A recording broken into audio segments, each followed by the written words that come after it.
We are back in Senate Judiciary. It's March 26th. We are shifting gears to H21, where the writs in possession. We have the sponsor, Representative Dolan, here to give us an introduction. Yeah, hi, Representative Karen Dolan from H22. And thank you for taking up H21. We took it up in House Judiciary and in good discussion. I'll say it was introduced to me from a constituent request. It was an attorney in my district brought this up as a concern that they were trying to issue, I might not get the exact terminology correct, writs of possession and finding it very hard to get them to be served. And I guess this was in a county outside of where they were. And so they're like, is there a solution for this? And so came up with this. At the same time, I learned that the Sheriff's Association was also looking to addressing this. And so it met 2 weeks. And so we're able to get the bill in. I will say in our committee, we took, you'll see in the bill, it's a very simple change. It basically makes it so that it doesn't have to just be the sheriff of the county where the property is that can serve the writ, but it opens out to any sheriff, which we've also found out is common for a lot of other sheriff duties. I mean, maybe all others, and this one was an exception to it. And so that was interesting to learn. And we actually explored some different ways to address this other than just this. And then we thought like that's not making it too complicated. So we went back to the very simple solution of just maybe that any sheriff can serve for it.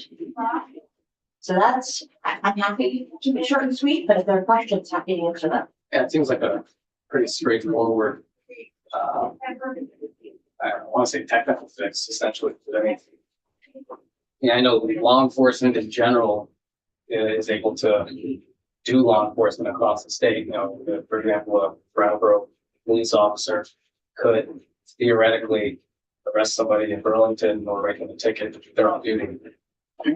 So perhaps this just is a old vestige of a policy that hasn't been fixed. So, yeah, thank you. Yeah. I do have one question. When you say sheriff, any sheriff, a lot of times people would refer to the sheriff and the deputy sheriff as sheriffs. Mm-hmm. Okay, does this open this up for deputy sheriffs or state deputy sheriffs too? Because that's not what it says. I believe it is anybody underneath it, but I will not let you. Well, the power confirm. Yeah, I think that was the understanding of it as well upstairs. I think the sheriff's witnesses can back that up. But yeah, I think the answer to that is yes. I'd like to see sheriff / deputy sheriff. Right. I think the term generally includes, but that's a good question. There's only one sheriff, okay? Right. I think That's not the intention of the bill. The intention of the bill, make it as simple as possible for the attorneys. Just want to make sure we have everything. I think I'm curious how it would line up with other laws.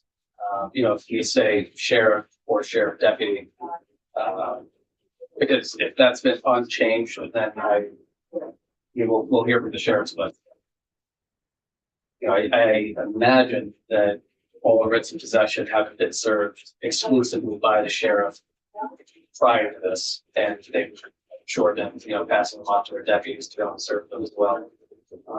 But I just always get concerned about making specifications in new language when it hasn't been made in other statutes. If it's not in court, you know, sometimes the judge will say, okay, well, it says sheriff here, but it says sheriffs or sheriff deputies over there. So the legislature must have intended some sort of distinction. I just don't want to leave it open for interpretation. I want this to go. I just don't want to leave it open for interpretation. Yeah. The court of law was some authority that thousands of dollars on attorneys, and also the court as well. It does say sheriff. I'm concerned. Yep. And I can't remember if we did specific testimony on that, but that was our understanding that it just said sheriffs. It's like anybody under the umbrella of sheriff. Sorry. Eric, so in the service of process statute, section 692 deputy sheriffs, Deputy sheriff shall have the same powers to be subject to the same liability for service or process as sheriffs. So, But should I look at the execution of the writ? Who has the authority to execute the writ itself? That's what I'm looking at, that title section. Yeah, I think they're included. That's the way I read it. Because, process would presumably include execution of the writ, but but maybe, I don't know, maybe you have more experience than I do. Has that not been the case in practice? that's not been the case. Right. Only the sheriff of the county can execute a writ of possession. Right, Maybe when Sheriff Anderson gets here, he can elaborate on that somewhat right. as to the change or whatever. Yeah. During the time, a long time ago, in a lane far, far away when I was in the office. I just want to make sure it's right, that's all. Yeah. And support it 100%, so I make sure we don't leave anything. So it has been only the sheriff can do it, is what your experience has done. Yeah, and I think it's in statute. All right, then if I may offer one other, he said the goal of this is, from our testimony, it's really to just make the process easier and efficient. Quicker, and it is to, at the same time, though, we were clear that we did not want to take any responsibility away from a sheriff of a county. So it's like, let's make sure that they can do their job if they can, and in a circumstance where it's not working, we want to be able to have this other option. So I feel like that came up in our testimony too, of wanting to make sure we're not trying to go around anybody, but we want to make sure that options are available when systems aren't working for whatever reason. That makes sense. And is Sheriff Anderson in the? Yes, yes. Okay. Did you have any further time? No? Great, thank you for Okay. coming down. Yes, thank you. What's Eric, do you want to provide any testimony, or I feel like it's heard? Or is there anything that's been left out that you feel? I don't think so. I think pretty straightforward. Yeah, great. Thank you. Yes. Sheriff Anderson, good to see you. Good morning, Mr. Chair. Good morning. Just just wanted to get some of your thoughts on this. Thankfully, one pager of a bill, and H21. Thank you, Mr. Chair. For the record, Mark Anderson. I am Sheriff of Windham County and President of the Vermont Sheriff's Association. I'll start off my testimony with a quote from Yogi Berra. In theory, there's no difference between the theory and practice. In practice, there is. I use that as the framework for my testimony because what we are attempting to prevent in this work that we have been working on for probably about 12 months now is how do we not upset the system, which I appreciate Sarah Norris's question because I think it's out of concern for upsetting the system, which can have far-reaching impact if we make a mistake. And so we've been doing a lot of work on this and talking to other affected parties to say, we know what the problems are. We agree that there are solutions to the problems. What's the path to get there? And that's where this has become more of a trying conversation, even though we generally agree where we want to go. So H21, as it is currently written, as it came over to the House, Sheriff's Association is not fully in support of or fully in opposition to. There's just been good conversation about it. We are meeting Friday as an association to talk about it and take a formal position as it's been passed by the House. That said, we do have some comments, which basically this works. It doesn't solve everything. It does solve some things, which we see as progress. One example is that a person who has had a writ of possession who has been incarcerated with the Department of Corrections. So as this committee is aware, Department of Corrections has a regionalized correctional system. A person arrested in Brattleboro could be incarcerated in St. Albans. If I have a writ of possession to serve on that person, I lack the authority outside of Windham County to serve the writ of possession. So once they're moved outside of the county lines, it becomes problematic to say I need to serve the person, which means we need to wait. A thought could be the sheriff in Franklin County could go serve the writ of possession, but they don't have the authority to serve the writ because it's directed to the sheriff of the county in which the property is, or where the person's residing. So we do see this as a solution to say, no, we can facilitate having the person served, even if they're in the regional correctional system. And this is one instance that has come up. Um, there's some other nuance to trying to get people served. A lot of people will equate the service of civil process to be a very simple process, which on the surface it is. But there is a lot of liability tied to the back end, which often relies on advice from legal counsel, opinions from the attorney general's office, and consideration of what impact does removing a person, in this case, removing a person from their residence or place of business, what impacts do those have? So in regard to this bill, we do see it as a net positive towards progress.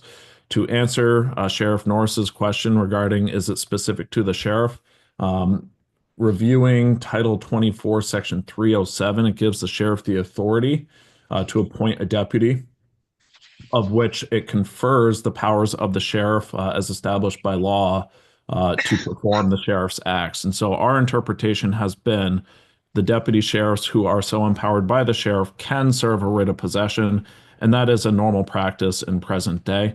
While I've served many writ of possessions personally, I also have a deputy who assists because of the volume of writs of possession. In August of 2024, I believe we had something like 78 that came to my department in that 1 month. To effectuate all of those, the service of the writ as well as the execution, I'll define those separately. The service being we are giving you notice that you need to vacate the premises for the court order on a date in the future, 7 days or 14 days from the date of the service, to the execution of the writ, which is that date has come and we are now causing you to be removed. Ideally, that is a voluntary and compliant action. We show up, we say it's time for you to leave, the person leaves. If they said, I'm not going, then it turns over to a criminal matter where a criminal charge of no trespass could be filed. That is not generally what happens. Our experience has been people go willingly and voluntarily. So it's not really a practice that happens other than it is a backstop where we do ever have to resort to that in extreme circumstances. So having the deputy sheriff capable of doing this is a valuable practice. We have concerns about expanding service outside of what the sheriffs do to other members. I know that that's been a discussion. Disinterested third parties, constables, police officers, state police, those have all come up over many discussions, and we come back to many of the nuanced discussions that we have with legal counsel about how to appropriately effectuate service and issues around service that has not happened appropriately in the past with those various individuals as established by law. So H21 does generally nudge the football forward, but we also see opportunities, and maybe it will be in future years, we see opportunities to solve some other problems that we're concerned about. We just have not been able to find consensus that does not offend other parties who generally agree that we want to solve the problems, and we're not trying to offend others. We're just trying to find a way that represents everyone's interest. Thank you. And I especially appreciate the notion regarding nudging the football forward rather than, an upheaval of the entire system. There's lots of small things that we can do all over the system that, will actually have an impact, positive impact, just on the day-to-day practices and responsibilities of different stakeholders in the justice system. So, and thank you for the clarity on that statute regarding, I think it was 24 ESA 307, which does make it clear that deputies also serve writs of possession. But that's clarified. Committee, any questions or comments? Sarah Lewis? Thank you. Chair, Commissioner, comment. my concern was not the service of the writ. I'm talking about the execution of the writ. And is there a distinction between sheriffs and deputy sheriffs? Because in reading 24, subchapter 005, clearly there appears to be a distinction. I am not trying to put a stick into the spoken wheels here. Just want to make sure, we struggle with the words may, shall, so on and so forth. And so I'm just looking at sheriff versus deputy sheriff. If you want to refer to all the sheriffs, including yourself and all your deputies as sheriffs, so be it. I have no problem with that. But I'm talking about the difference between service and execution of the writ. And looking under, what was it, 686 here was the actual service of the writ. Yes. I believe it's under, it's not the same thing.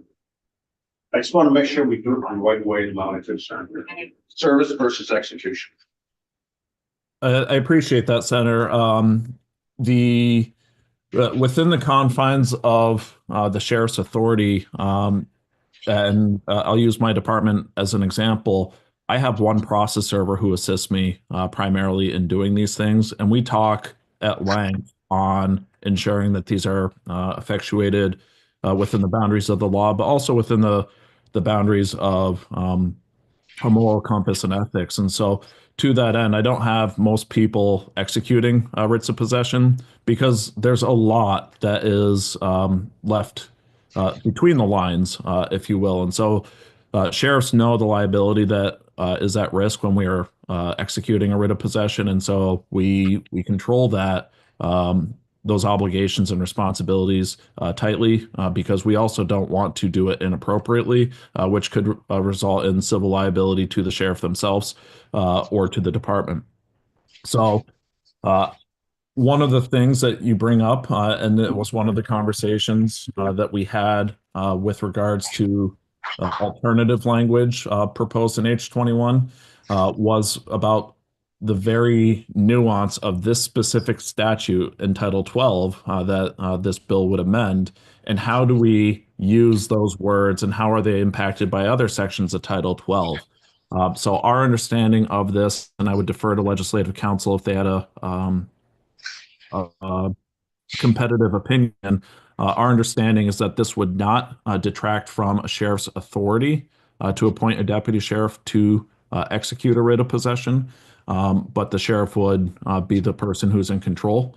What this would broaden is some of the geographical confines or constraints that are placed on the sheriff in the current regionalized and or statewide systems that exist.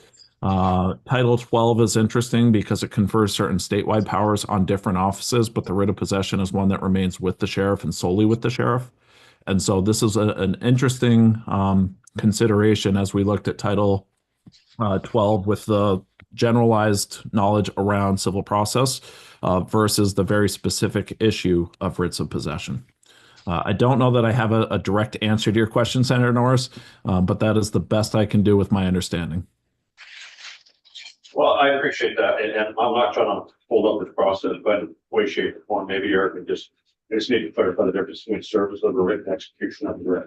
Because I know it, there used to be what they call constables that would actually go out and then serve papers and so on and so forth, and then it'd come time to bring paperwork back to me and say, well, you have to serve it, and I would not serve that or execute the writ due to the fact that we didn't serve it, we don't have the paperwork to follow or whatever else, because there was an old statute that said it's up to the sheriff to execute the writs. And hopefully that has gone by the wayside. I really don't care, but I'd love to pass it off to the deputy sheriff. That's fine. Well, I did all the execution of the writs. Yeah, I don't see that statute anymore. Maybe it was repealed or something. I hear what you're saying. If there was something that specifically said about execution, this has to be the sheriff, can't be a duty that's assigned to the deputy, then yeah, I would agree with you. Maybe that's been repealed, but I don't see that anymore. The chapter about service of process seems to speak about both service and execution. So it would seem to be encompass that. And I think this, am I right? And I think Sheriff Anderson mentioned this, and I put the same, Senator Norris when you were sheriff. Is execution sometimes viewed or always viewed as a criminal trespass? So at that point, the person is trespassing. So when you're executing the writ, you're basically, removing the person because they're criminally trespassing on the property. So I would define that as the clear delineation between the end of the civil justice system and the beginning of the criminal justice system. And so ideally, if I have a person whom I execute a writ of possession for, I say this property has been returned to the owner or the person in possession ordered by the court. At this point, you need to leave, and if you don't leave, I'm being somewhat short just for the purposes of my testimony, but if you don't leave, then the criminal justice system could begin and we could file charges for unlawful trespass. So the execution of the writ of possession itself does not immediately result in criminal charges, nor should it be the beginning of the criminal justice system's process, but that is a tool that's in our toolbox if it happens. I would say that the Sheriff's Association would not support expansion to constables. And to Sheriff Norris's point, we have had issues where constables have provided service of the writ of possession beforehand, including some of the civil process that leads up to it that's allowed under Title 12. And oftentimes sheriffs won't execute the writ of possession because we are not able to be satisfied that it was done appropriately and lawfully.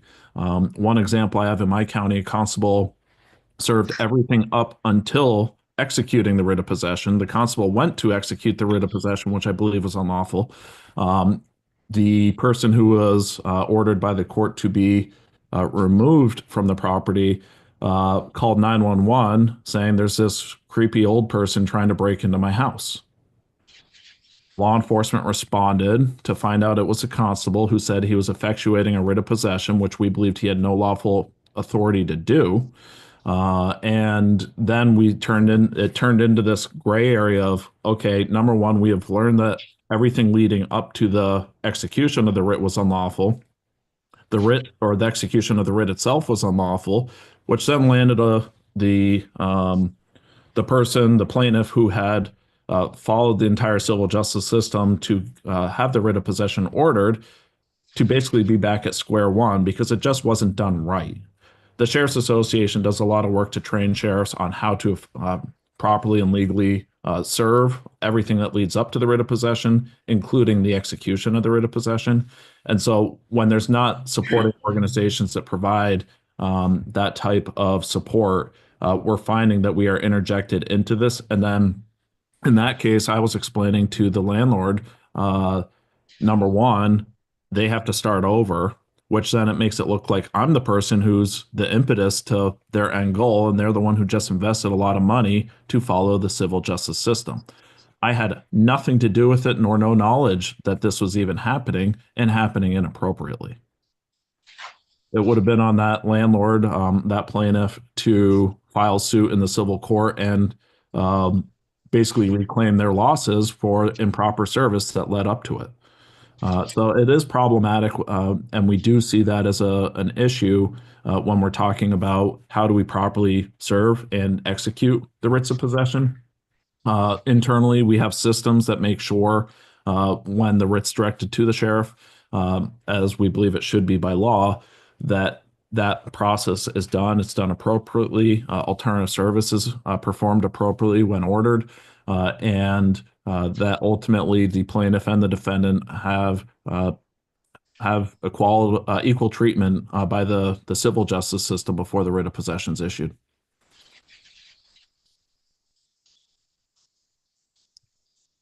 Thank you. Committee, any further questions or comments?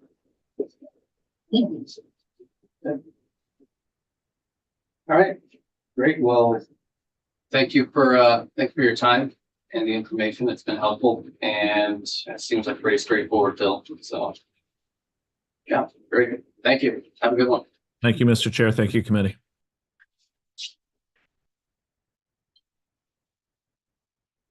So I guess, Derek, if we just want to button up any of the research or any lingering questions that might remain regarding service versus execution to Senator Norris's concerns, just making sure that, in trying to do this, we're not unintentionally complicating things down the road. I think, did that get to your Yeah. concern? I mean, if Eric says that 12 VSA 686 covers my two concerns of service versus execution and sheriffs versus deputy sheriffs, if that's all inclusive, then I'm good to go with it.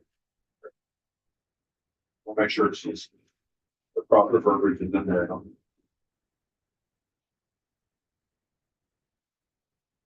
But we'll check some of this kind of stuff on that.